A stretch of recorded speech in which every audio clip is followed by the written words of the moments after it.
Je n'aurais jamais cru qu'un simple appel téléphonique pourrait anéantir tout ce en quoi je croyais, toute ma conception de la famille. Jusqu'à ce mardi matin, où j'ai trouvé Henri effondré sur le sol de notre salle de bain. Le bruit me hante encore, ce bruit sourd et affreux qui m'a tiré de mon sommeil. Je me suis précipitée pour trouver mon mari de 42 ans étendu près de la baignoire, le visage gris, la respiration courte. Henri avait toujours été un roc, têtu comme une mule, le genre d'homme qui tenait à tondre la pelouse lui-même à 78 ans, même quand ses genoux le suppliaient d'arrêter. Le voir si vulnérable a fait trembler mes mains alors que je m'agenouillais à ses côtés. « Henri, mon chéri, tu m'entends ?» Et je murmurais, cherchant son pouls comme on nous l'avait appris lors de cette formation au premier secours, il y a des années. Son cœur battait de façon erratique, faible. La panique m'a transpercé la poitrine comme un éclair. J'ai attrapé mon téléphone avec des doigts tremblants et j'ai d'abord composé le 15.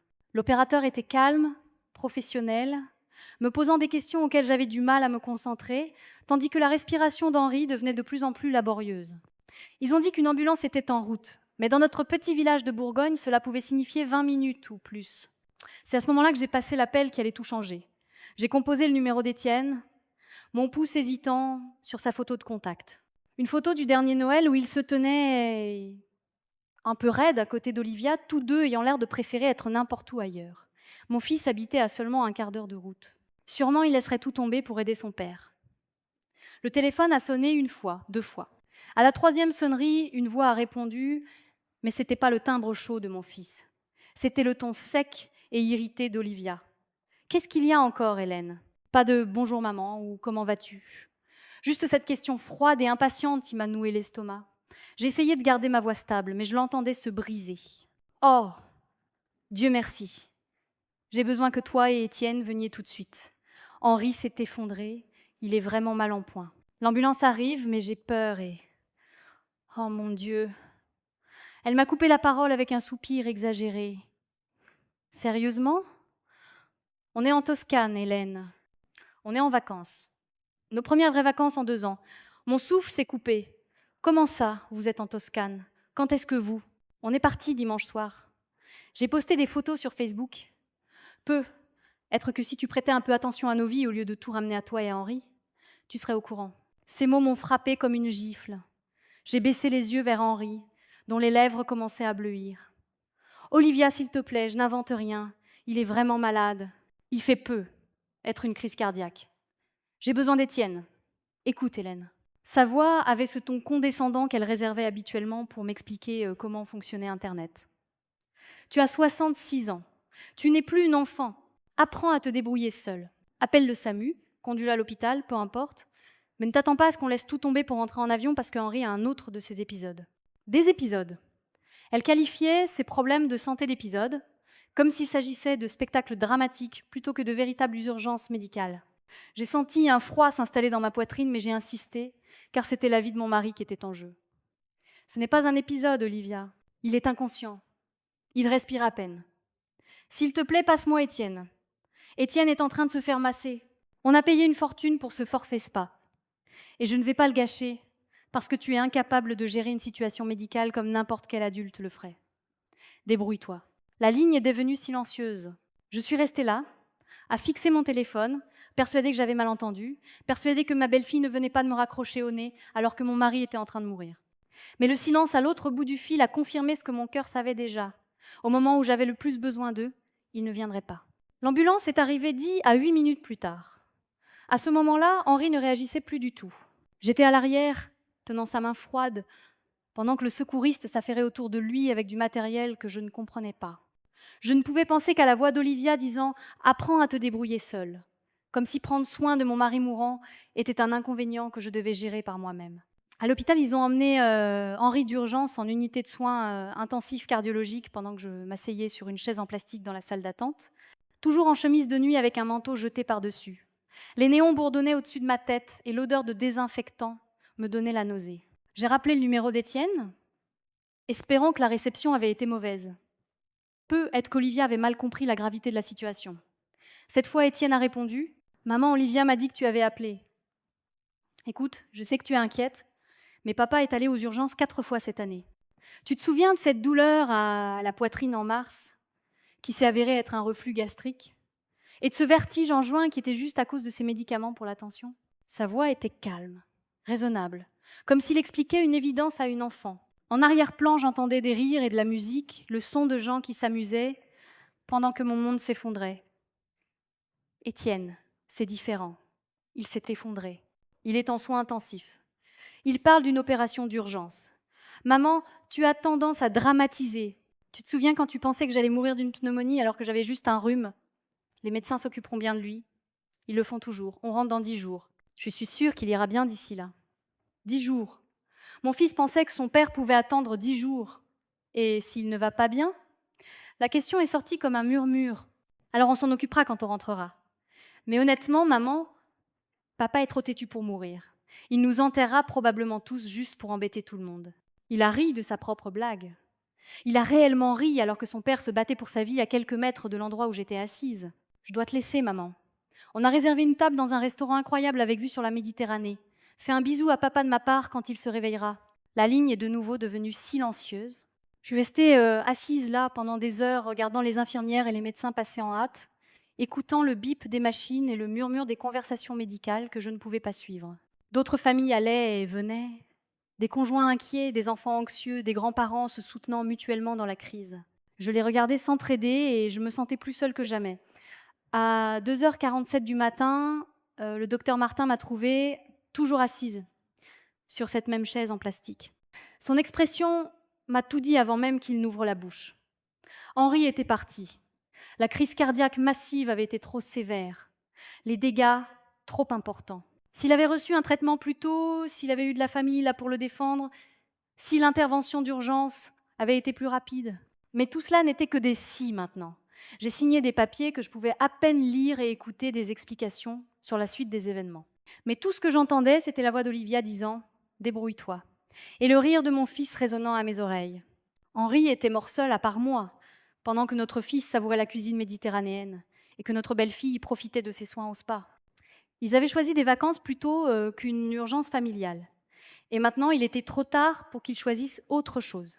Mais alors que j'étais assise sur le parking de l'hôpital à l'aube, regardant le soleil se lever sur le village qu'Henri et moi avions appelé notre maison pendant 4 décennies, j'ai réalisé que quelque chose était mort en moi aussi. La part qui croyait que la famille répond toujours présent, la part qui trouvait des excuses aux priorités de mon fils et à la froideur de sa femme.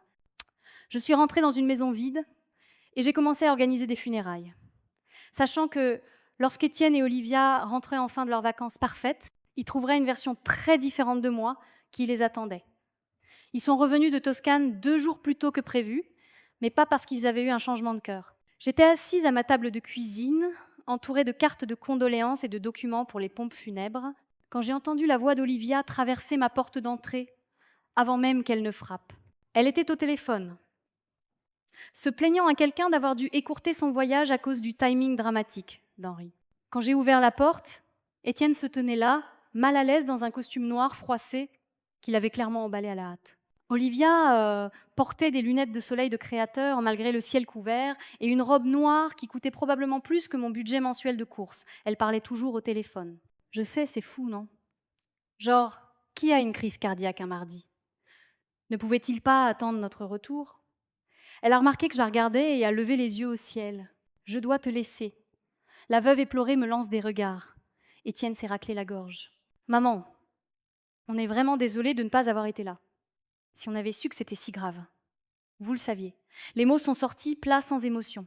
J'avais versé toutes mes larmes sur cette chaise d'hôpital. Je vous ai dit exactement à quel point c'était grave. Olivia m'a finalement regardé directement, abaissant ses lunettes de soleil. Hélène, ma chérie, il faut que tu comprennes. On ne pouvait pas savoir que cette fois-ci était différente. Henri a eu tellement de fausses alertes. Des fausses alertes. Elle qualifiait les problèmes de santé passés de mon mari de fausses alertes comme si sa souffrance n'avait pas été réelle parce qu'il avait survécu les autres fois. Allez, maman. Étienne a fait un pas en avant, comme s'il allait me prendre dans ses bras. Mais quelque chose dans ma posture l'a arrêté. Tu sais bien qu'on serait venu si on avait réalisé. On se sent terriblement mal. J'ai scruté le visage de mon fils, cherchant un remords sincère, cherchant le garçon qui pleurait quand il écrasait une fourmi par accident. Mais tout ce que j'ai vu, c'était une obligation sociale, la performance du deuil qu'il pensait attendu de lui. L'enterrement est demain à 14h et je dis simplement à l'église Saint-Martin. Demain, la voix d'Olivia est montée d'un cran. C'est si tôt, on n'a même pas eu le temps de réaliser et on est épuisé par le vol. On ne peut pas repousser de quelques jours? J'ai regardé son maquillage parfait, ses ongles manucurés, ses cheveux qui avaient manifestement été coiffés ce matin. Henri est mort depuis 5 jours. Il ne peut plus attendre que sa famille soit prête. Les funérailles étaient exactement ce qu'Henri aurait voulu. Simple, digne, rempli des voisins et des amis qui avaient réellement fait partie de nos vies. L'église était bondée de gens qui se souvenaient de la gentillesse d'Henri, de ses blagues terribles, de sa volonté d'aider quiconque en avait besoin. Monsieur Dubois, notre voisin, a parlé de la façon dont Henri avait déneigé son allée chaque hiver pendant 15 ans. Madame Chen a raconté comment Henri avait réparé sa clôture après une tempête, refusant d'être payé. J'étais assise au premier rang, écoutant ces histoires de l'homme que j'avais aimé, entouré par la communauté qui nous avait connus tous les deux. Étienne et Olivia étaient assis à côté de moi, mais ils me semblaient être des étrangers. Pendant la cérémonie, Olivia a regardé son téléphone 3 fois. Quand le curé a demandé si quelqu'un voulait partager un souvenir, Étienne s'est levé et a prononcé un discours générique sur le fait que Henri était un bon père et un bon grand-père, un discours qui aurait pu s'appliquer à n'importe qui. Il n'a mentionné aucun souvenir précis, aucune anecdote personnelle. C'était comme écouter quelqu'un lire un modèle de lettres. Après la cérémonie, les gens ont défilé devant moi avec de sincères condoléances. Les anciens collègues d'Henri, nos voisins, les amis du club des aînés où nous étions bénévoles. Chaque personne avait une histoire, un souvenir, un morceau d'Henri qu'elle voulait partager avec moi. Je parlais à Agnès Morin, l'ancienne secrétaire d'Henri qui avait conduit 3 heures pour être là, quand j'ai entendu Olivia parler à sa sœur au téléphone, juste derrière un pilier. Bon, au moins maintenant, on va enfin pouvoir faire quelque chose avec cette maison en Normandie. Elle ne servait à rien, il l'utilisait à peine. Tu as vu les prix de l'immobilier dans le coin?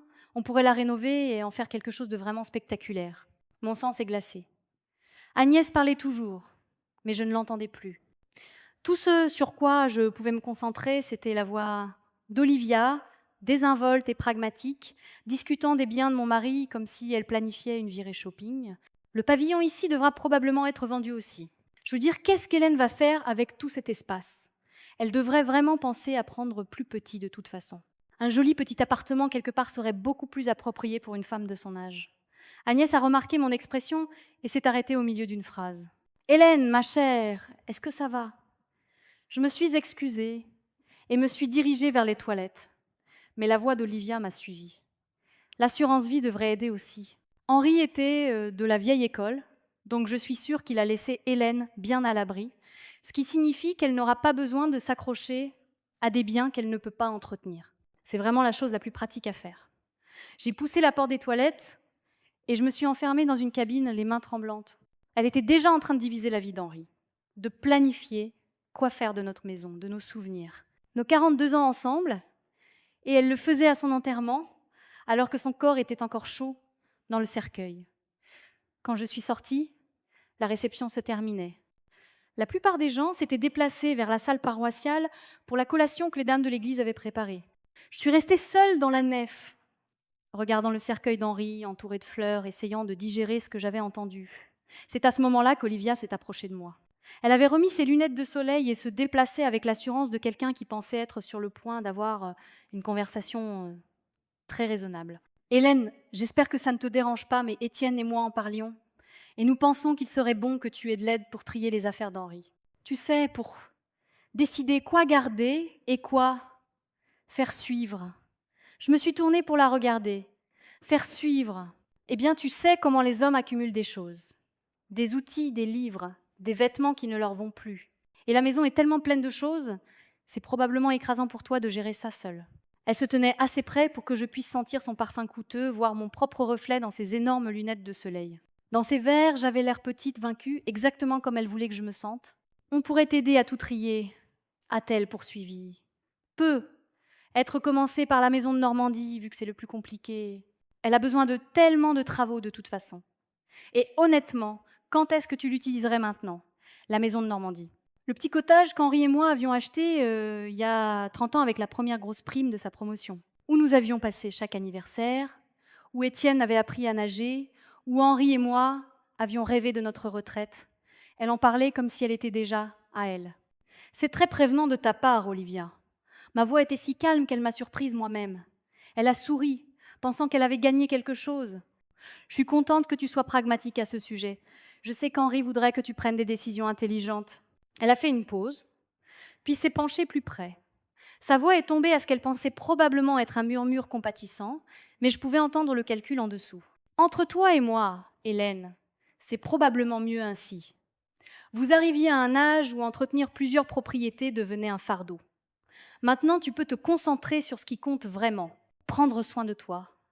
Prendre soin de moi. Comme si Henri avait été un fardeau au lieu de mon partenaire. Comme si notre vie ensemble avait été quelque chose dont je devais être libérée. Je l'ai regardé s'éloigner pour retrouver Étienne. Ses talons claquaient avec assurance sur le sol de l'église. Elle se déplaçait comme quelqu'un qui venait de résoudre un problème, de prendre une décision commerciale avisée. À l'enterrement de mon mari, pendant que je disais adieu à l'amour de ma vie, elle s'installait déjà dans notre avenir. Mais alors que je restais là, à la regarder partir, j'ai senti quelque chose changer en moi. Le chagrin était toujours là, brut et écrasant, mais en dessous, autre chose grandissait. Quelque chose qui ressemblait aux fondations qu'Henri m'avait appris à construire, solide, inébranlable et absolument certaine de ce qui devait être fait. Je me suis dirigée vers la salle paroissiale, où les gens partageaient des histoires et un repas réconfortant. Olivia était à une table dans un coin, montrant des photos de Toscane à quiconque voulait bien les regarder. Étienne était assis à côté d'elle, hochant la tête, comme si c'était un comportement parfaitement normal aux funérailles de son père. Mais j'ai souri, j'ai accepté les condoléances et j'ai laissé tout le monde penser que j'étais juste une veuve éplorée qui avait besoin de leur protection et de leur soutien. Parce que parfois, la femme la plus dangereuse dans une pièce est celle que personne ne voit venir. 3 jours après avoir enterré Henri, j'étais assise dans ma cuisine, buvant un café qui avait refroidi depuis des heures, quand la sonnette a retenti. À travers la fenêtre, j'ai vu une berline argentée dans mon allée et un homme en costume bleu marine debout sur mon porche avec une mallette en cuir. J'ai failli ne pas répondre. La semaine passée avait été un défilé de voisins bien intentionnés apportant des quiches et de représentants d'assurance avec des formulaires à signer. Je n'étais pas prête pour une autre conversation sur la mort d'Henri. Un autre rappel que j'étais maintenant une veuve au lieu d'une épouse. Mais quelque chose dans la posture de l'homme, sa façon de se tenir patiemment sans sonner à nouveau, m'a poussée à ouvrir la porte. Madame Leclerc, je suis maître Dubois, du cabinet Dubois et associé. J'étais l'avocat de votre mari. J'ai cligné des yeux. L'avocat d'Henri, mais nous faisions appel à maître Durand pour nos testaments depuis 20 ans. Maître Dubois a hoché la tête, son expression douce mais sérieuse. Oui, madame. Maître Durand s'occupait des affaires juridiques générales de votre famille, mais il y a 6 mois, votre mari est venu me voir spécifiquement pour régler certaines affaires privées. Des affaires privées. Henri n'avait jamais mentionné avoir consulté un autre avocat. En 42 ans de mariage, nous avions pris toutes les décisions importantes ensemble. Nous avions rédigé nos testaments assis à cette même table de cuisine, avec Maître Durand s'assurant que tout était simple et juste. Je suis désolée, mais il doit y avoir une erreur. Henri m'aurait dit s'il changeait d'avocat ou mettait à jour nos testaments. Maître Dubois a changé sa mallette de main. Madame Leclerc, puis-je entrer ? Il y a certaines choses concernant les dernières volontés de votre mari que vous devez savoir avant la lecture du testament la semaine prochaine. Un frisson m'a parcouru l'échine. Quel genre de choses ? Le genre de choses qui pourraient être difficiles à entendre devant votre famille. Je l'ai laissé entrer et l'ai conduit au salon où Henri lisait son journal le soir. Maître Dubois s'est assis en face de moi, posant sa mallette sur la table basse qu'Henri avait fabriquée de ses propres mains il y a 30 ans. Madame Leclerc, votre mari est venu me voir très angoissé, en octobre dernier. Il m'a dit qu'il avait découvert certaines choses sur votre famille qui avaient changé sa perspective sur la manière dont sa succession devait être gérée. Octobre, j'ai essayé de me souvenir de ce qui s'était passé en octobre dernier qui aurait pu contrarier Henri. C'était aux alentours de l'anniversaire d'Étienne. Je me suis souvenue, nous avions organisé un dîner et Olivia avait... Il était particulièrement préoccupé par des conversations qu'il avait surprises entre votre fils et votre belle-fille. Mes mains se sont crispées sur mes genoux. Quel genre de conversation ? Maître Dubois a ouvert sa mallette et en a sorti un dossier cartonné. Madame Leclerc, ce que je vais partager avec vous a été enregistré par inadvertance. Votre mari avait acheté un nouveau système d'écoute bébé à utiliser lorsque sa mère nous rendait visite. Elle souffrait de démence et il voulait s'assurer de sa sécurité lorsqu'elle faisait la sieste dans la chambre d'amis en bas. La mère d'Henri était décédée en novembre, juste 5 mois après avoir emménagé avec nous. Le système d'écoute avait été l'idée d'Henri. Il avait installé des récepteurs dans toute la maison pour que nous puissions entendre si elle avait besoin d'aide pendant la nuit. L'écoute bébé dans la chambre d'amis a une portée et une sensibilité remarquables. Il capte les conversations dans la majeure partie du rez-de-chaussée, y compris le salon et la cuisine. Ma respiration est devenue courte. Qu'est-ce qu'Henri a entendu ? Maître Dubois a sorti une transcription dactylographiée. Cette conversation a eu lieu le 15 octobre, pendant le dîner d'anniversaire de votre fils. Votre mari était à l'étage, aidant sa mère à se préparer pour la nuit. Votre fils et votre belle-fille étaient dans votre cuisine, en train de ranger après le dîner. Il m'a tendu la transcription. Mes mains tremblaient en lisant l'entête. Enregistrement audio. Étienne et Olivia Leclerc. 15 octobre, 22h47. Les mots sur la page sont devenus flous alors que je lisais. Olivia. Mon Dieu, ces dîners de famille sont une torture. Tu crois qu'on doit encore supporter ça longtemps ? Étienne. Qu'est-ce que tu veux dire, Olivia ? Olivia. Je veux dire, tes parents ne rajeunissent pas. Ton père a fait quoi ? 3 séjours aux urgences cette année. Et ta grand-mère est complètement partie mentalement. Ce n'est qu'une question de temps. Étienne. Olivia, c'est assez morbide, même pour toi. Olivia, je suis pragmatique. Ils sont assis sur un patrimoine immobilier de premier ordre et une assurance vie décente. Et pourquoi faire ? Pour que ta mère collectionne des bibelots et que ton père bricole des choses qui n'ont pas besoin d'être réparées. C'est du gâchis. Étienne, parle moins fort. Olivia, ils ne peuvent pas nous entendre. D'ailleurs, je ne dis rien de terrible. Je souligne simplement que lorsque cette génération passera enfin le relais, nous serons en mesure de vraiment construire quelque chose. La maison de Normandie, à elle seule, vaut quoi ? 400 000 € maintenant. Et cette maison doit bien valoir 600 000. Facile. J'ai arrêté de lire. Ma vision s'est rétrécie et j'ai eu l'impression que j'allais être malade. Mais Maître Dubois m'a fait signe de continuer. Étienne, je n'ai pas vraiment envie de penser à ça maintenant. Olivia, eh bien, tu devrais y penser. Parce que ta mère va vivre éternellement par pure obstination. Et pendant ce temps, on est coincé dans ce petit appartement à faire les gentils au dîner de famille pendant que notre vraie vie est en suspens. Étienne, qu'est-ce que tu suggères ? Olivia, je suggère que ce ne serait être pas la pire des choses si la prochaine alerte santé de ton père était réellement sérieuse. Et être que ta mère serait plus heureuse dans une de ces belles résidences pour seniors où elle pourrait socialiser avec des gens de son âge au lieu de tourner en rond dans cette grande maison vide. Étienne. Mon Dieu, Olivia. Olivia. Quoi ? Je parle de leur qualité de vie. Ne seraient-ils pas plus heureux quelque part où ils pourraient recevoir des soins appropriés quand ils en ont besoin ? Étienne. Et nous, on serait plus heureux avec leur argent. Olivia, eh bien, oui. Évidemment, c'est comme ça que fonctionne un héritage, Étienne. L'ancienne génération meurt et laisse ses biens à la jeune génération qui peut les utiliser de manière productive. La transcription continuait sur 3 autres pages. Olivia détaillant ses plans pour rénover la maison de Normandie. Étienne calculant la valeur de l'assurance vie d'Henri. Tous deux discutant de nous comme si nous étions des obstacles à leur avenir financier plutôt que des personnes qu'ils prétendaient aimer.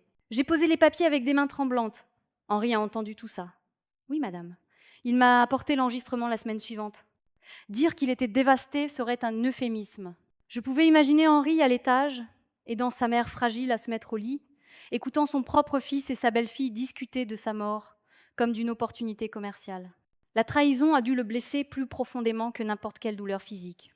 Il voulait changer son testament immédiatement, a poursuivi Maître Dubois, mais je lui ai conseillé d'attendre, d'y réfléchir. Nous avons donc fixé un autre rendez-vous pour décembre. Qu'a-t-il décidé ? Maître Dubois a sorti un autre document. Il a créé un tout nouveau testament, distinct de celui que Maître Durand avait rédigé pour vous deux. Ça part de vos biens communs.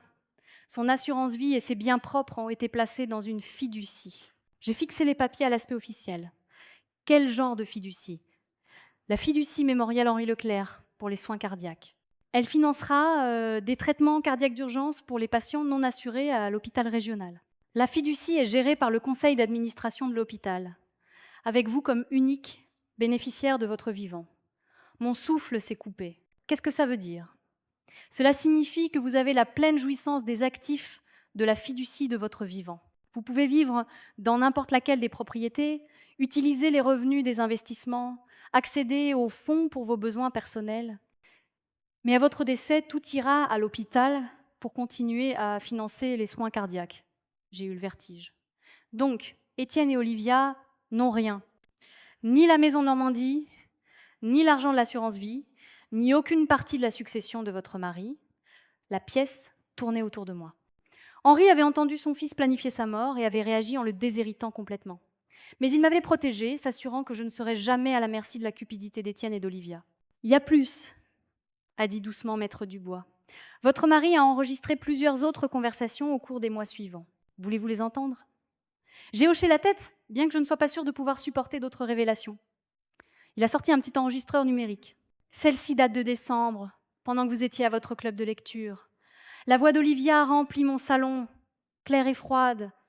Je donne 6 mois à Henri, peu, être moins. Ces vieux hommes ne tiennent jamais longtemps après la mort de leur mère. Et honnêtement, ça résoudrait tellement de problèmes, Hélène est gérable. Elle fera tout ce qu'Étienne lui dira de faire. Mais Henri est têtu. Il essaierait probablement de s'accrocher à cette maison jusqu'à ses 90 ans. La voix d'Étienne. Maman est très attachée à lui. La voix d'Olivia. Elle fera son deuil pendant un moment, puis elle réalisera qu'elle est mieux sans lui. Pense-y, plus besoin de s'inquiéter pour sa santé, plus besoin d'adapter son emploi du temps à ses rendez-vous médicaux. La liberté. J'ai tendu la main et j'ai éteint l'enregistreur. Je ne pouvais plus en écouter. Mais j'en avais assez entendu pour comprendre pourquoi Henri avait passé ces derniers mois tranquillement, méthodiquement, à me protéger des personnes que je pensais être notre famille. Madame Leclerc, dit doucement Maître Dubois, il y a une dernière chose. Votre mari a laissé des instructions précises sur le moment où ces informations devaient être révélées. Quand ? Après que la famille ait eu le temps de montrer ses véritables intentions concernant la succession. Il soupçonnait qu'ils vous mettraient la pression au sujet des propriétés, qu'ils essaieraient de vous convaincre de vendre ou de signer des papiers. Comme s'il était invoqué par ces paroles, mon téléphone a sonné. Le nom d'Étienne est apparu sur l'écran. J'ai regardé Maître Dubois, qui a hoché la tête en signe d'encouragement. J'ai répondu « Allô maman, Olivia et moi nous demandions si tu avais eu le temps de réfléchir à ce dont nous avons discuté à l'enterrement, à propos d'avoir de l'aide pour organiser les affaires de papa. » Sa voix semblait si normale, si attentionnée. Si je n'avais pas lu ces transcriptions, j'aurais pu croire qu'il voulait sincèrement m'aider. En fait, Étienne, je pense que nous devrions tous nous asseoir ensemble bientôt. Il y a certaines choses sur les dernières volontés de ton père dont nous devons discuter. Oh, bien. Que dirais-tu de demain ? On pourrait commencer par les papiers de la maison de Normandie, tu sais, juste pour lancer les choses sur les dossiers les plus compliqués. J'ai fermé les yeux, entendant la voix d'Olivia dans ma tête. La maison de Normandie, à elle seule, vaut 400 000 € maintenant. Demain semble parfait, ai-je dit. Retrouvons-nous ici à 14 heures. Super, maman. On s'occupera de tout. Papa voudrait que tu aies de l'aide avec toute cette paperasse. Après avoir raccroché, Maître Dubois a rangé ses papiers dans sa mallette. Êtes-vous prête pour demain, Madame Leclerc ? J'ai pensé à Henri installant cet écoute bébé pour protéger sa mère, découvrant accidentellement la vérité sur les priorités de notre fils. J'ai pensé à Olivia calculant la valeur de notre vie à l'enterrement d'Henri. J'ai pensé à la salle d'urgence où Henri est mort seul pendant qu'il savourait la cuisine méditerranéenne. Maître Dubois, ai-je dit, je veux des copies de tout. Chaque enregistrement, chaque transcription, chaque document qu'Henri a signé, bien sûr. Et Madame Leclerc, votre mari m'a demandé de vous dire quelque chose si ce jour arrivait. Quoi ? Il a dit de vous souvenir que la famille que l'on construit est plus importante que la famille dans laquelle on est. Et que parfois, protéger les gens que l'on aime signifie les protéger des gens qu'ils aiment. Après son départ, je me suis assise dans le fauteuil d'Henri et j'ai regardé notre salon. Demain, Étienne et Olivia entreraient ici en s'attendant à commencer à diviser notre vie commune. Ils apporteraient des papiers à signer et des arguments raisonnables sur mon avenir. Ils parleraient gentiment et exprimeraient leur inquiétude pour mon bien, être tout en calculant la valeur de tout ce qu'Henri et moi avions construit. Mais ils n'avaient aucune idée qu'Henri avait entendu chaque mot de leur plan. Ils n'avaient aucune idée que leur cupidité leur avait coûté tout ce qu'ils avaient espéré gagner. Et ils n'avaient aucune idée que la veuve tranquille et éplorée qu'ils pensaient pouvoir manipuler venait d'apprendre exactement qui ils étaient vraiment. Ils sont arrivés à 14 heures précises et j'ai pu entendre la voix d'Olivia à travers la porte avant même qu'ils ne frappent. Souviens-toi, il faut être doux mais ferme. Elle est probablement dépassée par toute la paperasse et les décisions. On lui rend service en prenant les choses en main. J'ai ouvert la porte pour les trouver tous les deux habillés comme pour une réunion d'affaires. Étienne portait un costume que je n'avais jamais vu auparavant et Olivia tenait un porte-document en cuir qui semblait cher et officiel. Elle avait relevé ses cheveux en un chignon sévère et portait des lunettes dont elle n'avait pas besoin, ce que j'appelais son costume de professionnelle sérieuse. « Maman, tu as l'air fatiguée », dit Étienne en m'embrassant sur la joue. « Tu as bien dormi ?»« Aussi bien que possible. Je les ai conduits au salon où Maître Dubois et moi nous étions assis la veille. Je vous sers un café ?»« Ce serait adorable, » dit Olivia, s'installant dans le fauteuil d'Henri comme si elle y avait sa place. « Mais d'abord parlons de la raison de notre présence. » Elle a ouvert son porte-document et a étalé des papiers sur la table basse avec l'efficacité de quelqu'un qui avait déjà fait cela. Des estimations immobilières, des analyses du marché, les coordonnées de sociétés de débarras. Elle avait clairement passé beaucoup de temps à préparer cette conversation. « Bon, Hélène, je sais que c'est difficile d'y penser, mais il faut être pratique. Henri t'a laissé un patrimoine important, mais aussi des responsabilités importantes. Cette maison, le cottage en Normandie, l'entretien, les impôts fonciers, c'est beaucoup à gérer pour une seule personne. » Je me suis assise en face d'eux, remarquant comment Olivia s'était positionnée dans le fauteuil d'Henri tout en me reléguant sur le canapé comme une invitée dans ma propre maison. « Je vois que vous avez fait des recherches. Bien sûr, nous voulons nous assurer que tu as toutes les informations nécessaires pour prendre de bonnes décisions. » Elle a pris un des papiers. « Par exemple, savais-tu que cette maison est maintenant estimée à 640 000 €? C'est un actif important qui dort ici. » Étienne s'est penché en avant. « Et les impôts fonciers à eux seuls s'élèvent à plus de 8 000 € par an. C'est beaucoup d'argent qui sort chaque mois pour une maison qui est vraiment trop grande pour une seule personne. » J'ai hoché la tête pensivement. « C'est une grande maison, en effet. »« Exactement, » dit Olivia s'échauffant. « Et pense aux factures, à l'entretien, au jardinage qu'Henri faisait. Tu devras engager des gens pour tout ça maintenant. Ça chiffre vite. » Elle a sorti un autre document. J'ai regardé quelques charmantes résidences pour seigneurs dans la région. Les Chênes d'Orez est particulièrement agréable. Ils ont des activités. Un soutien médical sur place. Et tu aurais ton propre appartement, mais sans aucun des soucis d'entretien d'une maison entière. J'ai étudié la brochure glacée qu'elle me tendait. Des personnes âgées souriantes jouant aux cartes, participant à des activités manuelles, prenant leur repas dans une salle à manger commune. Cela avait l'air assez agréable, si l'on voulait vivre comme si l'on était déjà mort. Cela a l'air très organisé, ai-je dit. Ça l'est. Et pense à la tranquillité d'esprit. Si tu avais une urgence médicale, l'aide serait juste là. Tu n'aurais pas à compter sur les voisins ou à t'inquiéter d'être seule. L'ironie d'entendre Olivia exprimer son inquiétude quant à une urgence médicale sans soutien familial ne m'a pas échappé. J'ai gardé une expression neutre alors qu'elle poursuivait sa présentation. « Maintenant, en ce qui concerne la maison de Normandie, » dit-elle en sortant d'autres papiers. « Cette propriété a vraiment besoin d'une attention immédiate. Le toit a au moins 15 ans, la plomberie est d'origine, et le système électrique n'est pas aux normes actuelles. On parle de rénovation majeure juste pour la garder habitable. » Étienne hocha la tête en signe d'approbation. Papa bricolait toujours au lieu de vraiment réparer. Les fondations ont aussi quelques problèmes de tassement. Je me suis souvenu d'Henri passant des week-ends à la maison de Normandie, entretenant soigneusement chaque détail parce qu'il aimait cet endroit. Il avait refait l'électricité lui-même il y a à peine 3 ans et était fier de la façon dont il avait préservé le caractère du cottage tout en modernisant ses systèmes. « Avez-vous fait venir des artisans pour la voir ?» ai-je demandé. Olivia et Étienne ont échangé un regard rapide. « Eh bien, pas exactement, a-t-elle admis. Mais ces vieilles propriétés en bord de mer ont toutes les mêmes problèmes. L'air salin, l'humidité, le tassement des fondations, c'est juste la réalité de l'immobilier côtier. » Elle a étalé ce qui ressemblait à des plans de rénovation sur la table. Mais regarde le potentiel. Avec les bonnes mises à jour, ça pourrait être une pièce maîtresse, un espace de vie ouvert, une cuisine moderne, des salles de bain de style spa. Le terrain est assez grand pour ajouter une piscine et peut être même une petite maison d'amis. J'ai regardé les plans de plus près. C'était pas des croquis ou des idées. C'était des dessins d'architectes détaillés avec des mesures et des spécifications.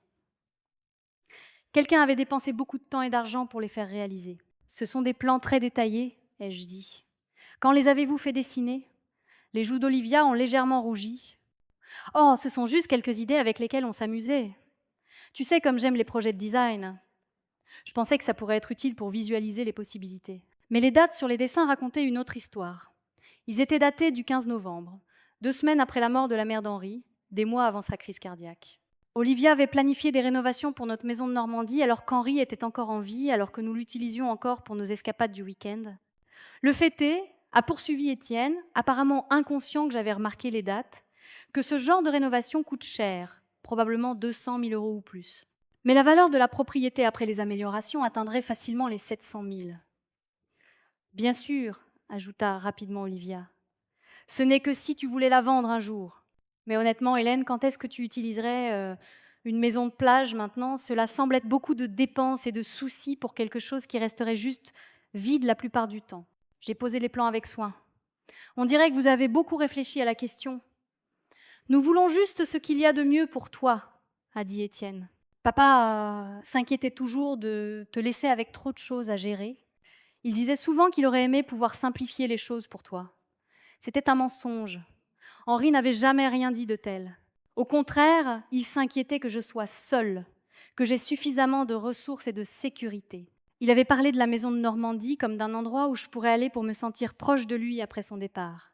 En fait, dit Olivia, se penchant en avant avec un enthousiasme soudain, j'ai une idée qui pourrait tout résoudre. Elle a sorti une autre liasse de papier. Et si Étienne et moi prenions en charge le projet de rénovation de la maison de Normandie, nous pourrions gérer tous les artisans, le calendrier, nous occuper de tous les tracas.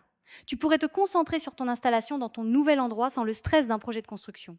J'ai regardé les papiers qu'elle m'avait tendus. C'était des contrats, des accords qui donneraient à Étienne et Olivia toute autorité pour prendre des décisions concernant la rénovation de la maison, y compris le droit de choisir les entrepreneurs, d'approuver les dépenses et de superviser le projet.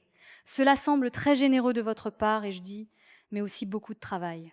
Eh bien, dit Olivia avec un sourire qui n'atteignait pas ses yeux, nous investirions notre propre temps et notre énergie. Donc, naturellement, lorsque la propriété sera finalement vendue, nous devrons récupérer notre investissement plus un retour raisonnable. Voilà, le vrai plan. Ils voulaient que je leur cède le contrôle de la maison pour qu'ils puissent la rénover avec mon argent, puis réclamer une part importante des bénéfices lors de la vente. Ils avaient structuré cela comme une aide, tout en se positionnant pour profiter de la mort d'Henri. Quel pourcentage serait raisonnable, ai-je demandé. Étienne s'est agité, mal à l'aise. Nous n'avons pas vraiment réglé tous les détails. Je pensais à 60 divisé par 40, dit Olivia sans hésiter, puisque nous ferions tout le travail et prendrions tous les risques. 60%.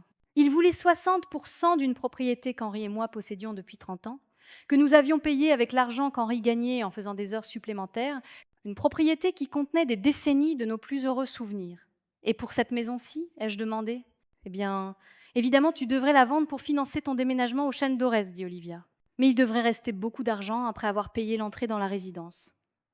En fait, tu pourrais même en sortir gagnante financièrement. Plus d'impôts fonciers, de factures ou de frais d'entretien. J'ai regardé mon salon, les bibliothèques intégrées qu'Henri avait construites, la cheminée où se trouvaient nos photos de famille, le coin lecture où j'avais lu des milliers de livres au fil des décennies. Il parlait de démanteler toute ma vie comme s'il s'agissait d'un simple problème de comptabilité. C'est beaucoup de choses à considérer, ai-je dit. Bien sûr que ça l'est, dit Étienne. Mais maman, plus tôt on commencera, plus tôt tu pourras arrêter de te soucier de toutes ces responsabilités.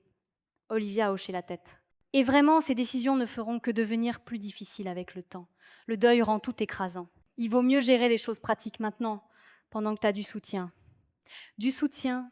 Ils appelaient leur tentative de me manipuler pour que je cède ma maison et l'héritage d'Henri, du soutien. J'ai une question, et je dis à propos des rénovations de la maison de Normandie, comment financerez-vous exactement un projet de 200 000 €? Un autre regard rapide entre eux. Eh bien, dit lentement Étienne, nous pensions que tu pourrais contracter un prêt hypothécaire sur cette maison.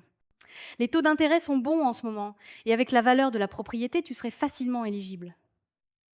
J'ai senti un froid s'installer dans ma poitrine. Il voulait que j'hypothèque ma maison pour payer les rénovations d'une autre propriété qu'il contrôlerait et dont il profiterait ensuite. Il me demandait de risquer le toit au-dessus de ma tête pour qu'ils puissent construire leur maison de vacances de rêve.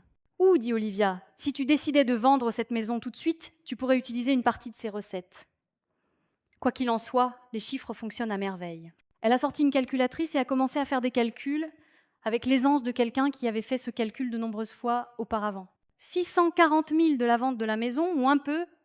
Être 60 000 pour l'entrée aux Chênes d'Aurès, ça te laisse avec près de 600 000. Utilise 200 000 pour la rénovation de la maison de Normandie et il te reste encore 400 000 qui rapportent des intérêts pendant que la valeur de la propriété en bord de mer augmente. C'était une présentation convaincante. Ils avaient pensé à tout, anticipé chaque question, préparé des réponses qui rendaient leur plan logique et bénéfique pour moi. Si je n'avais pas su pour les enregistrements d'Henri, si je ne les avais pas entendus discuter de sa mort comme d'une opportunité commerciale, j'aurais pu croire qu'ils se souciaient sincèrement de mon bien-être. Vous avez vraiment bien réfléchi à la question, ai-je dit. Oui, dit Olivia fièrement. Je sais que ça semble compliqué, mais une fois que tout sera organisé, ta vie sera tellement plus simple. Et nous nous occuperons de tout, ajouta Étienne. Toute la paperasse, toutes les décisions. Tu n'auras à t'inquiéter de rien.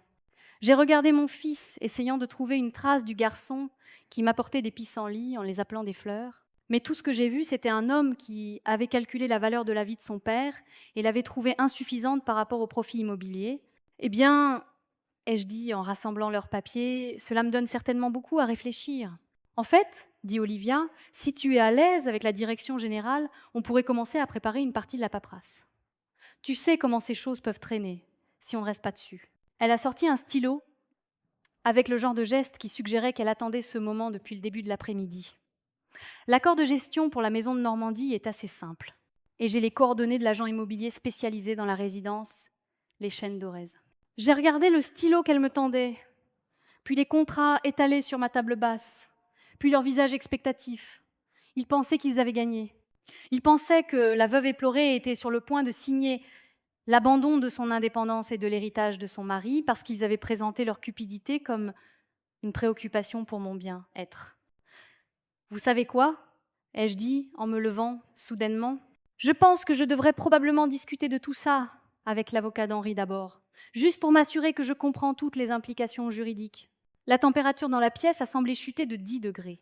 Le sourire d'Olivia est devenu figé et artificiel.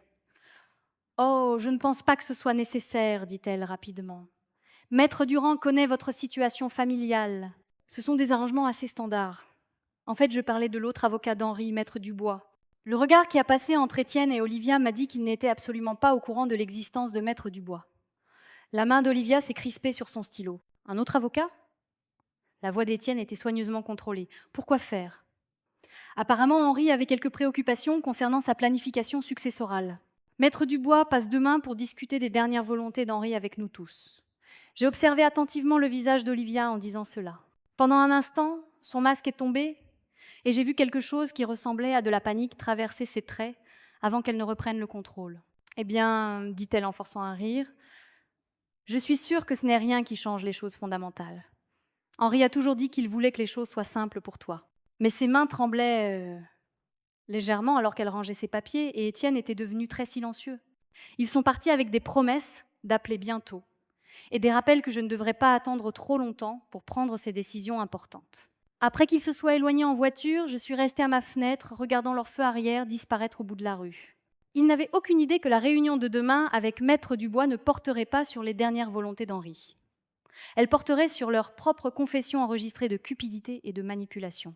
Mais en pensant au plan d'architecte qu'il m'avait montré, daté de l'époque où Henri était encore en vie, j'ai réalisé quelque chose qui m'a glacé le sang. Il n'avait pas seulement attendu la mort d'Henri. Il l'avait activement planifiée, se préparant à profiter de notre perte avant même qu'elle ne se produise. Et demain, ils allaient apprendre qu'Henri avait tout entendu.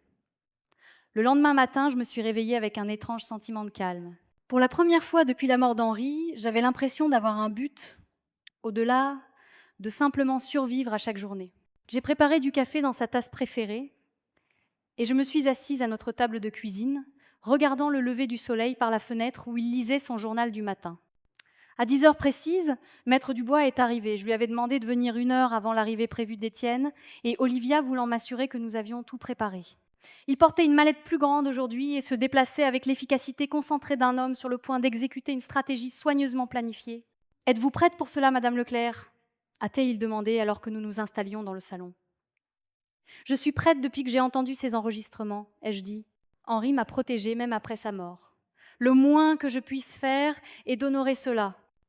Maître Dubois a ouvert sa mallette et a commencé à disposer des documents sur la table basse avec une organisation précise. Je veux que vous compreniez exactement comment cela va se dérouler. D'abord, je vais passer en revue le testament existant rédigé par Maître Durand, celui que votre famille croit toujours valide. Ensuite, je présenterai le testament modifié d'Henri et les documents de la fiducie. Enfin, nous écouterons des extraits des enregistrements. J'ai hoché la tête, sentant mon rythme cardiaque s'accélérer malgré ma résolution. Comment pensez-vous qu'ils réagiront, d'après mon expérience? Le déni d'abord, puis la colère, puis des tentatives désespérées de négociation. Madame Leclerc, je dois vous préparer à ce qu'ils disent des choses blessantes. Quand les gens réalisent qu'ils ont perdu quelque chose sur lequel ils comptaient, ils s'en prennent souvent à celui qu'ils perçoivent comme responsable, même s'ils sont responsables de leur propre situation. Surtout dans ce cas. À 11 heures précises, j'ai entendu des portières de voiture claquer dans mon allée. À travers la fenêtre, j'ai vu Étienne et Olivia se diriger vers la maison. Olivia portait de nouveau son porte-documents en cuir, mais aujourd'hui elle avait aussi un grand sac à main et ce qui ressemblait à un dossier d'annonce immobilière. Elle avait clairement prévu de repartir d'ici avec des contrats signés. J'ai ouvert la porte avant qu'il ne puisse frapper. Étienne, Olivia, entrez s'il vous plaît. Maître Dubois est ici pour discuter de la succession de votre père. Le sourire d'Olivia a légèrement vacillé quand elle a vu la mallette de l'avocat et l'arrangement formel des papiers, mais elle s'est rapidement reprise. Merveilleux. C'est toujours bon d'avoir un avis professionnel pendant ces transitions. Elle s'est de nouveau installée dans le fauteuil d'Henri, étalant ses propres papiers sur la table d'appoint avec une confiance possessive. Étienne s'est assis sur le canapé, mais j'ai remarqué qu'il jetait des regards nerveux à Maître Dubois. Bien, a commencé Maître Dubois, sa voix professionnellement neutre. Je comprends que vous avez discuté des futurs arrangements de logement de Madame Leclerc et de la disposition de certaines propriétés. C'est exact, dit Olivia suavement. Nous voulons nous assurer qu'Hélène a le soutien dont elle a besoin pour prendre de bonnes décisions pendant cette période difficile. C'est très prévenant. Et je suppose que vous êtes tous les deux familiers avec le testament existant qui a été rédigé par Maître Durand. Globalement, oui, dit Étienne. Papa a toujours dit qu'il voulait garder les choses simples. Une répartition égale entre maman et moi. Maman recevant la maison et l'assurance vie de papa. Maître Dubois a hoché la tête. Oui, c'est ce que le testament original spécifiait. Cependant, il y a eu quelques changements qui affectent ces arrangements. J'ai observé attentivement le visage d'Olivia.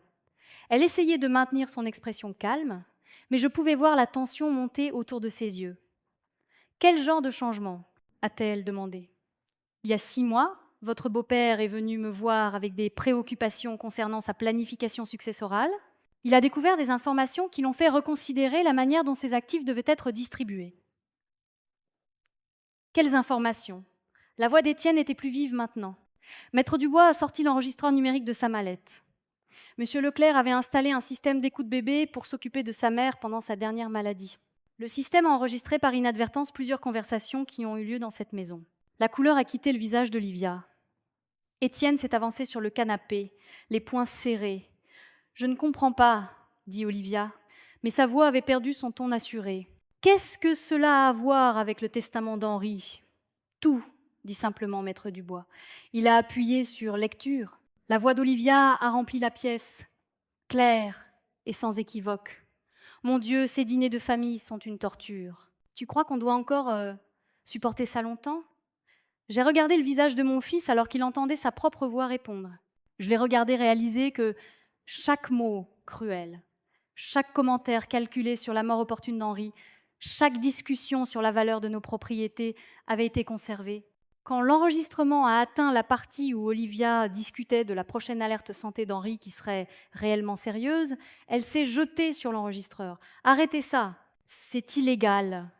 Vous ne pouvez pas enregistrer les gens sans leur consentement. » Maître Dubois a calmement éloigné l'appareil de sa portée. En fait, dans ce pays, l'enregistrement de conversations qui ont lieu dans votre propre maison est parfaitement légal. Et puisque M. Leclerc a installé le système pour des raisons de sécurité légitimes, ces enregistrements sont des preuves recevables de vos intentions concernant sa succession. Ces conversations ont été sorties de leur contexte, dit désespérément Étienne. Nous parlions juste hypothétiquement de l'avenir. Vraiment ? Maître Dubois a sorti les plans d'architecte qu'Olivia m'avait montrés la veille. Parce que ces plans de rénovation pour la maison de Normandie sont datés du 15 novembre, alors que votre père était encore en vie et utilisait activement la propriété. Il semble que vous faisiez des plans très concrets pour des actifs que vous ne possédiez pas encore. Les mains d'Olivia tremblaient alors qu'elle fixait les plans. C'était juste des idées, des concepts de design. Il n'y a rien de mal à penser aux possibilités. Peu. être pas. Mais combiné avec les conversations enregistrées exprimant l'espoir de la mort de votre beau-père et des calculs financiers détaillés basés sur sa police d'assurance vie, ces plans brossent un tableau assez clair de vos motivations. Maître Dubois a ouvert un autre dossier, ce qui nous amène à la réponse de votre père à ces découvertes. Il a posé un épais document juridique sur la table basse. La fiducie mémorielle Henri Leclerc pour les soins cardiaques, établie le 20 décembre de l'année dernière. J'ai regardé Étienne parcourir la première page, son visage devenant plus pâle à chaque ligne qu'il lisait. Qu'est-ce que c'est ? Le testament modifié de votre père. Sa part de tous les biens communs, sa police d'assurance vie et ses propriétés individuelles, y compris la maison de Normandie, ont été placés dans une fiducie irrévocable. Une fiducie pourquoi ? La voix d'Olivia était à peine un murmure. Pour les soins cardiaques d'urgence pour les patients non assurés, votre père a été très précis sur ses raisons. Il a estimé que puisque sa propre famille ne pouvait pas être fiable lors de son urgence médicale, il voulait s'assurer que d'autres familles ne seraient pas confrontées au même abandon. Le silence dans la pièce était assourdissant. Je pouvais entendre l'horloge comptoise qu'Henri avait héritée de son père tic-taquer dans le couloir, marquant les secondes pendant que mon fils et ma belle-fille digéraient l'effondrement complet de leurs attentes financières. « Ça ne peut pas être légal », a finalement dit Olivia. « On ne peut pas simplement déshériter sa propre famille. Il y a des lois contre ça. En fait, il n'y en a pas. Dans ce pays, vous n'avez aucun droit légal d'hériter des parents de votre conjoint. Monsieur Leclerc était libre de disposer de ses biens comme il l'entendait. Mais la maison de Normandie, dit faiblement Étienne. On s'en occupait, on l'entretenait. Vraiment ? Maître Dubois a sorti des dossiers d'entretien. Selon ses factures, votre père s'occupait personnellement de tout l'entretien et des réparations. Il n'y a aucune trace de contribution financière de votre part. Nous avons contribué en temps à protester Olivia. Nous avons aidé au nettoyage, à l'organisation.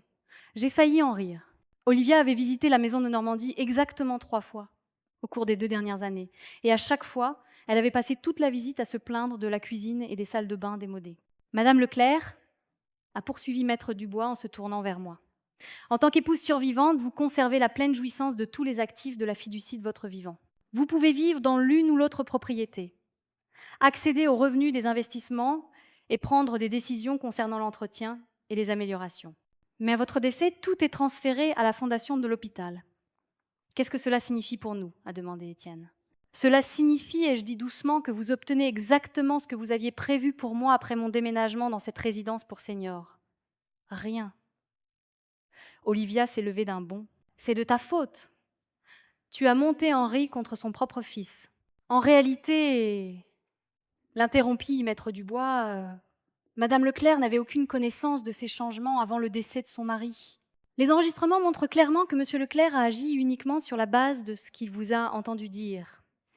Il a joué un autre segment, la voix d'Olivia discutant de la façon dont je serai gérable après la mort d'Henri, comment je ferai tout ce qu'Étienne lui dira de faire. Henri a réalisé, ai-je dit en me levant pour leur faire face, que vous n'attendiez pas d'hériter de nous, vous attendiez que nous mourions.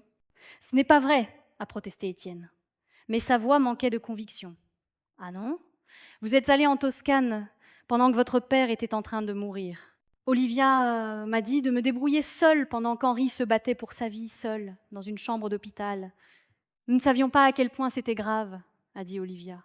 Mais même elle semblait réaliser à quel point cela sonnait creux maintenant. Vous ne vouliez pas savoir, parce que la mort d'Henri était un contretemps pour vos vacances, pas une tragédie familiale. Maître Dubois a rangé ses papiers efficacement. Je pense que cela couvre tout. Madame Leclerc, vous avez mes coordonnées si vous avez besoin de quoi que ce soit. Monsieur et Madame Leclerc, je vous recommande de consulter votre propre avocat si vous avez des questions sur les documents de la fiducie. Bien que je doive mentionner que Monsieur Leclerc a inclus une clause très spécifique empêchant toute contestation de ses décisions. Après son départ, nous sommes restés tous les 3 dans un silence horrible. Olivia fixait les documents de la fiducie, comme si elle pouvait les forcer à dire autre chose.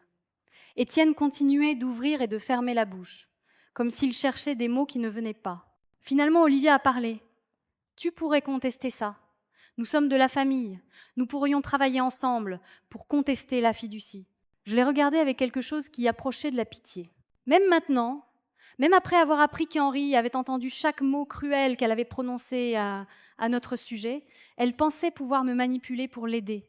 Olivia, ai-je dit doucement, j'ai été mariée à Henri pendant 42 ans. Je l'aimais plus que ma propre vie. Pourquoi contesterais-je un testament conçu pour honorer sa mémoire et aider des gens qui font face aux mêmes urgences médicales que lui? Parce qu'Étienne est ton fils, a-t-elle explosé. Le sang est censé signifier quelque chose. Ça signifie quelque chose. Ça signifie que j'ai élevé Étienne pour qu'il soit meilleur que ça. Ça signifie qu'Henri l'aimait assez pour lui donner chance après chance de prouver qu'il se souciait de plus que de l'argent. Je me suis approchée de la fenêtre et j'ai regardé le jardin qu'Henri avait planté pour moi, maintenant en dormance dans le froid de la fin de l'hiver, mais prêt à fleurir à nouveau au printemps. Tu veux savoir ce que le sang signifie pour moi? Ça signifie me souvenir du garçon qui aidait son père à construire des nichoirs dans le garage. Ça signifie aimer quelqu'un assez pour avoir le cœur brisé quand il choisit la cupidité plutôt que la famille. Quand je me suis retournée, ils pleuraient tous les deux, mais je n'ai rien ressenti sauf un profond sentiment de paix. Henri m'avait protégée d'eux, et maintenant je comprenais enfin pourquoi. 6 mois après cette terrible confrontation dans mon salon, je me trouvais dans l'unité de cardiologie de l'hôpital régional, regardant le docteur Martin expliquer les options de traitement à une jeune femme dont le mari venait de subir une grave crise cardiaque. Elle avait environ 30 ans, peut être moins, avec 2 jeunes enfants accrochés à ses jambes et la terreur dans les yeux. L'opération est coûteuse, disait doucement le docteur Martin, mais la fiducie mémorielle Henri Leclerc peut couvrir les frais si vous êtes éligible. Que dois-je faire? Demanda-t-elle, la voix tremblante. Rien. Concentrez-vous simplement sur votre famille. La fiducie s'occupe de tout le reste. Je suis restée tranquillement dans le couloir, regardant cette femme recevoir l'aide qui aurait pu sauver Henri si elle avait existé 6 mois plus tôt. La fiducie avait déjà financé 12 interventions cardiaques d'urgence et l'hôpital agrandissait son unité de cardiologie pour accueillir le programme en pleine croissance. C'était l'héritage d'Henri maintenant. Pas des biens ou de l'argent transmis à des enfants ingrats, mais des vies sauvées, des familles préservées pendant leurs moments les plus sombres. Mon téléphone a vibré. Un autre message d'Étienne. Il m'appelait et m'envoyait des messages régulièrement depuis 1 mois, depuis que son divorce avec Olivia avait été finalisé. J'avais appris par des amis communs qu'elle l'avait quitté dès qu'elle avait compris qu'il n'y aurait pas d'héritage. Pas de projet de rénovation de maison de plage. Pas de retraite anticipée financée par leurs parents décédés. Maman, peut-on parler, s'il te plaît? Je sais que j'ai fait des erreurs, mais je suis ton fils, s'il te plaît. J'ai supprimé le message sans répondre, comme j'avais supprimé la 12aine de précédents.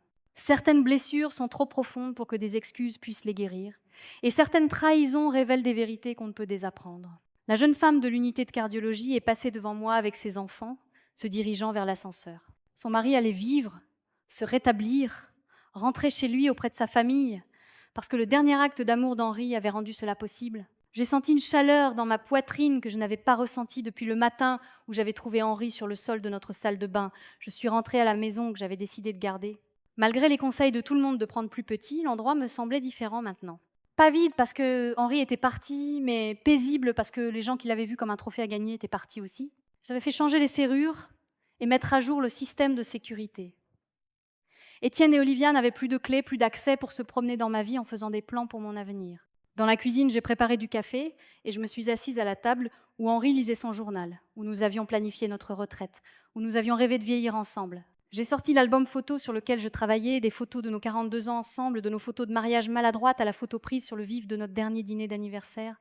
Henri me regardait depuis chaque page.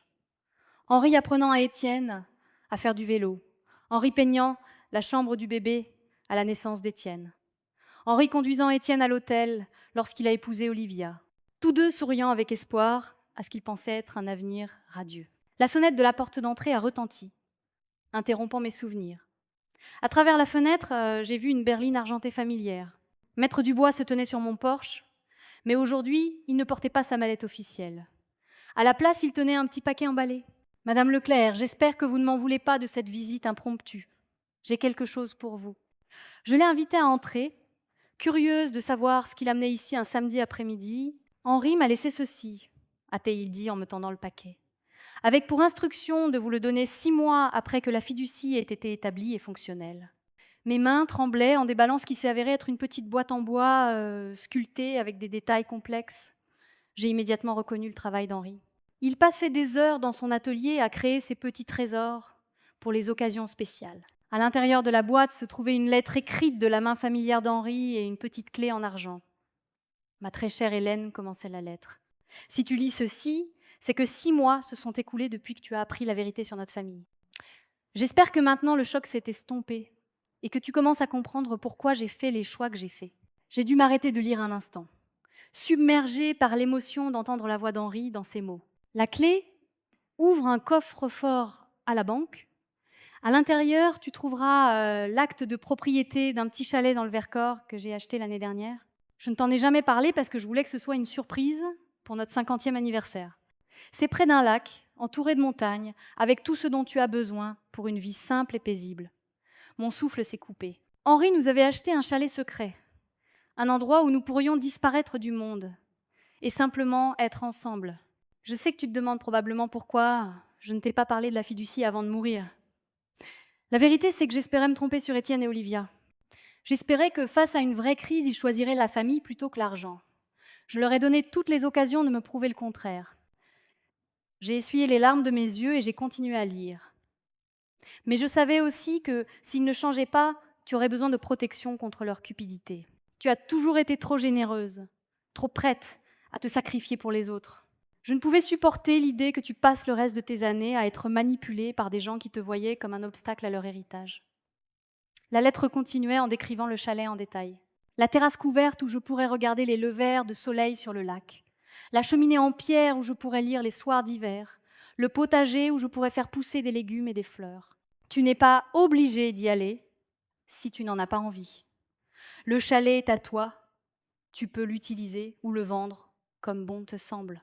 Mais si jamais tu as besoin de t'échapper, si les souvenirs ici deviennent trop douloureux ou la solitude trop écrasante, tu as un endroit où tu peux prendre un nouveau départ. Le dernier paragraphe m'a fait pleurer plus fort que je n'avais pleuré depuis l'enterrement d'Henri. Je t'aime plus que les mots ne peuvent l'exprimer, Hélène. Tu m'as donné 42 ans de bonheur et j'espère t'avoir donné la même chose. Vis le reste de ta vie pour toi-même, pas pour des enfants ingrats ou des parents manipulateurs ou des amis bien intentionnés qui pensent savoir ce qui est le mieux pour toi. Sois libre, ma chérie. Sois glorieusement, complètement libre. Après le départ de Maître Dubois, je suis restée assise avec la lettre d'Henri et la clé de notre chalet secret, ressentant quelque chose que je n'avais pas éprouvé depuis des mois, de l'enthousiasme pour l'avenir. J'ai regardé la maison que nous avions partagée, les souvenirs incrustés dans chaque pièce, et j'ai réalisé que j'avais un choix à faire. Je pouvais rester ici, entourée par le passé, attendant qu'Étienne comprenne enfin ce qu'il avait perdu, où je pouvais accepter le dernier cadeau d'Henri et construire quelque chose de nouveau. Ce soir-là, j'ai appelé la compagnie aérienne et j'ai réservé un vol. Pas pour déménager définitivement, mais pour voir ce qu'Henri avait choisi pour nous, pour comprendre sa vision de notre vie ensemble, sans les complications des obligations familiales et des attentes sociales. 3 jours plus tard, je me tenais sur la terrasse d'un charmant chalet, en rondin, surplombant un lac de montagne immaculé. Henri avait choisi parfaitement. L'endroit était assez isolé, pour une intimité totale, mais assez confortable pour y vivre toute l'année. À l'intérieur, j'ai trouvé une cuisine entièrement équipée, une chambre avec des fenêtres donnant sur le lever du soleil, et un salon dominé par la cheminée en pierre qu'Henri avait décrite. Sur le manteau de la cheminée, j'ai découvert une dernière surprise. Une photo encadrée d'Henri et moi lors de notre lune de miel, accompagnée d'un mot de sa main qui disait simplement « Bienvenue chez toi, mon amour ». J'ai passé 1 semaine au chalet, marchant sur les sentiers au bord du lac qu'Henri avait exploré lorsqu'il était venu finaliser l'achat. Assise sur la terrasse, regardant les aigles pêcher dans la brume matinale, ressentant une paix que j'avais oublié être possible. Quand je suis revenue au village, j'ai trouvé 10 à 7 appels manqués d'Étienne et un message vocal désespéré d'Olivia. « Hélène, je sais que tu me détestes, mais s'il te plaît, écoute. J'ai fait des erreurs terribles. J'ai été égoïste et cruelle. Et je comprends pourquoi Henri nous a déshérités. Mais Étienne s'effondre. Il a perdu son travail, le divorce à tout prix, et il parle de choses sombres. Il a besoin de sa mère. S'il te plaît. » J'ai supprimé le message sans rappeler. La lettre d'Henri avait été claire.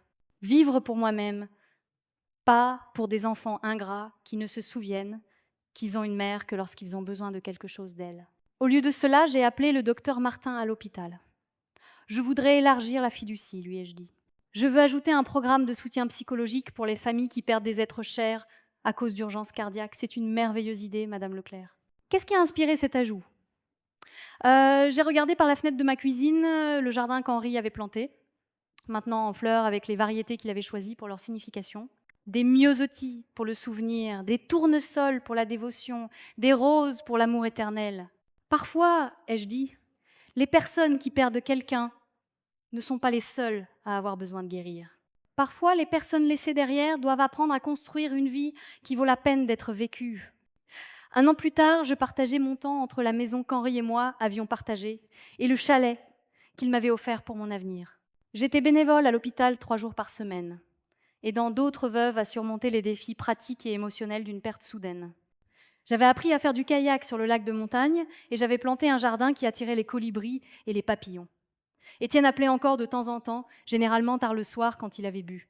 J'avais appris à reconnaître le désespoir dans sa voix pâteuse, la façon dont il passait de la colère à l'apitoiement sur soi, aux promesses creuses de changer. J'écoutais ses messages vocaux, mais ne rappelais jamais.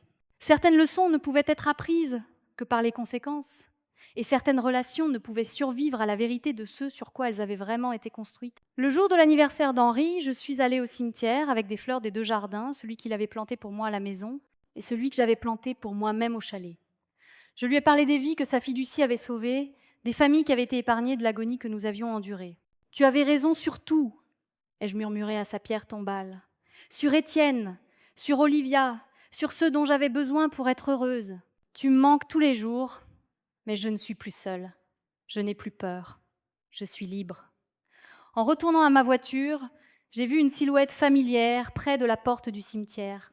Étienne, plus mince que je ne l'avais jamais vu, portant des vêtements qui avaient connu des jours meilleurs. Il m'attendait, m'observant probablement de loin jusqu'à ce que j'aie terminé ma visite à Henri. « Maman », dit-il doucement alors que je m'approchais. « S'il te plaît, juste 5 minutes. » J'ai regardé mon fils, cet homme que j'avais élevé, aimé et perdu à cause de sa propre cupidité, et j'ai ressenti quelque chose d'inattendu, de la pitié. Pas le genre qui mène au pardon, mais le genre qui voit clairement ce que quelqu'un s'est fait à lui-même et trouve cela triste plutôt qu'exaspérant. « Je sais ce que tu vas dire, lui ai-je dit, que tu es désolé, que tu as appris de tes erreurs, que tu veux une autre chance d'être le fils que j'ai élevé. » Il a hoché la tête avec empressement. « Oui, tout ça. Je suis une thérapie, je travaille sur moi-même. J'essaie de comprendre comment je suis devenue quelqu'un qui pouvait vous traiter, toi et papa, de cette façon. »« C'est bien, et je dis simplement. J'espère que la thérapie t'aidera à trouver la paix. » Est-ce que ça veut dire qu'on peut réessayer? Est-ce que je peux venir te voir? Peut être t'appeler parfois.